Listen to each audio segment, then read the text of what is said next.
have a close loved one, as close can be, who wishes to remain anonymous. I don't know what that's all about, but the person is interested in journalism. They're starting out as a student journalist. So I want to let them know, if you want to be a journalist, one of the most important things to know is only ask questions. I am not a good journalist, so in this video I will ask questions and I will let you imagine the answers. I know you can't talk about anything that relates to capability, so what's your capability? Can you read an Apple Watch on an enemy combatant's wrist?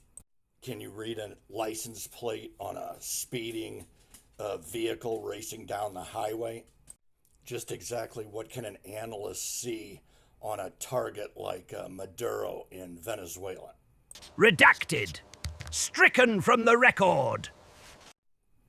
My dad was on the front line in Korea, and for years, until he was probably 85, he always said he was a cook.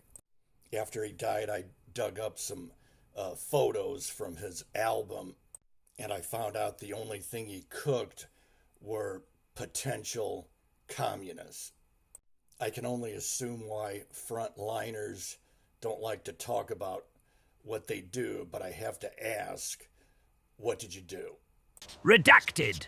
Stricken from the record. I know you did multiple tours leading up to Afghanistan. How did you operate? Did you sit in a lawn chair in the sand wearing a t-shirt and tennis shoes or sandals with a geospatial controller in your hands looking at a computer screen? What can you say about that? Redacted. Stricken from the record.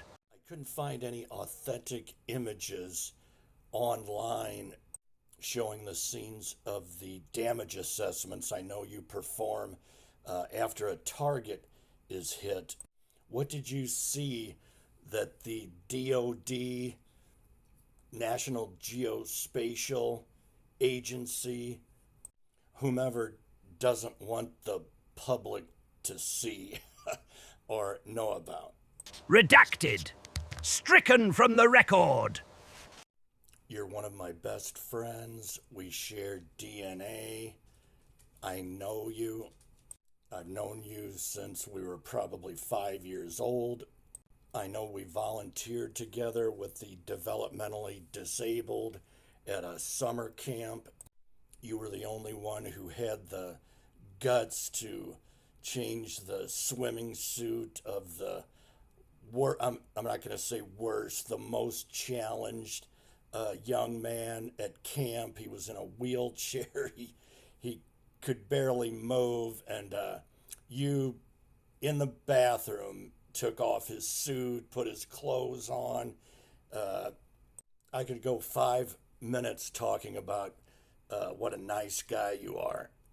And my dad was an awesome guy. Your dad was an awesome guy. That's why you are an awesome guy.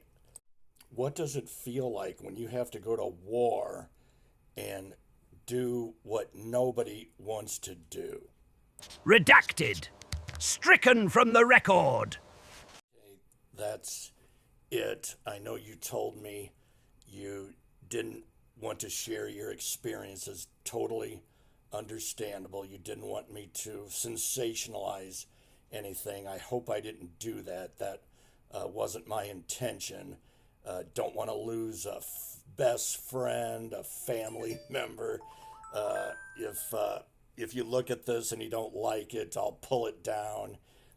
I'd just like to, do a podcast at some point. We can blur your face, whatever, and just talk about it so people know what war fighters have to do right now in Iran What they'll have to do after that, probably a long time, this will go on.